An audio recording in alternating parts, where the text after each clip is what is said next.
f3. Now it looks like a panicking moment because here if you take this, your knight is unprotected. But this is Magnus and he plays knight to f2. Viswanathan Anand has beaten Magnus Carlsen in the Blitz event of the Norway Chess Tournament 2022. And now they are facing each other in the classical event also. Can Anand show his skills in the classical stage? So let's take a look at their game. The classical game was a draw. So here let's take a look at the Armageddon game. Anand is white and opens with e4. The game was an Italian. Bishop c4, knight f6, d3 supports the pawn. Bishop to c5. And here white goes to pin the knight. Black takes his bishop back to remove the spin. And now it's just normal development. Black plays d6 to get his bishop out.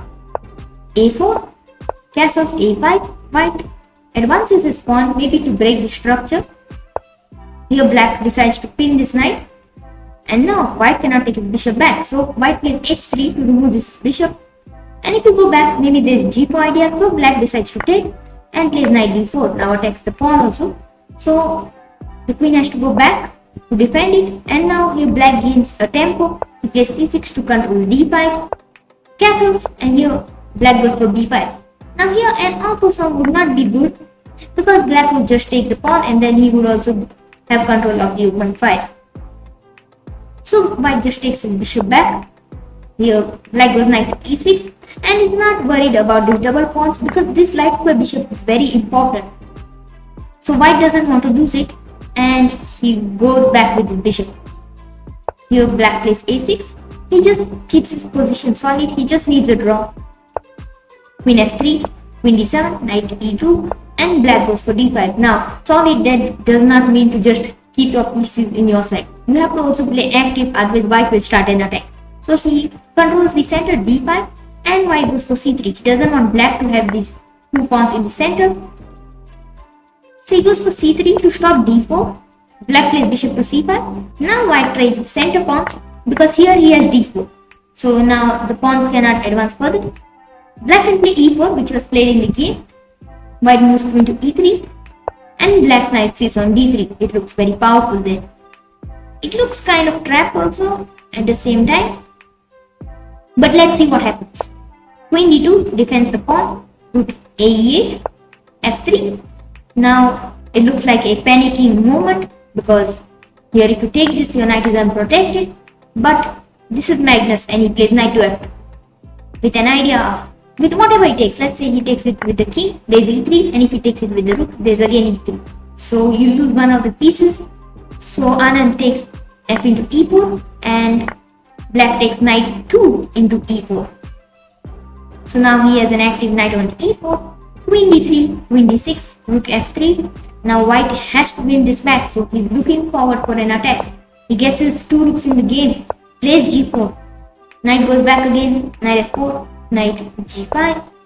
Now this rook was under attack, rook to f2, knight e4 again, and if you go back then it will end up in a draw. So white goes rook to g2, h6, h4 and Magnus goes g5. He cannot let white's pawn push further and attack.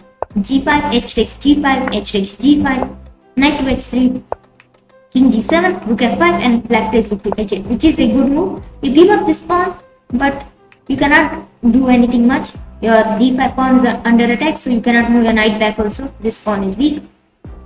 So rook h8 is good move. Knight into g5, but here black plays a bad move, rook to h4. He should have just gone for the simple exchange of the knights and then gone back. So he would lose a pawn here, but look at his pieces, they are just so active. So he went for rook h4 in the game and now there's bishop into d5. A nice tactic. After knight into d5, there's knight into e4.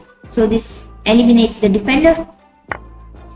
Black goes for the trade of knights, but here this is a check, so you cannot take the bishop. Black has to get out of the check and now white takes his bishop back. Queen to f4. Here white plays rook to e5 because this rook was controlling this file and there could be queen to e1, rook to e1 and this would be a strong attack. So he loses the pawn but he saves the attack. King to f2, rook h3. Here white advances his pawn looking for an attack. His king looks exposed now. Queen to e8 offers a queen trade. White accepts the queen trade and now he goes for the pawns. Of course white is winning this match and Magnus Carlsen is down to 2 seconds on the clock. Right now there is a 1 second increment as there are 40 moves completed, so let's see what Magnus can do. Knight to f4, rook into a6, white is gobbling up pawns. Knight to d3 check, king to e3.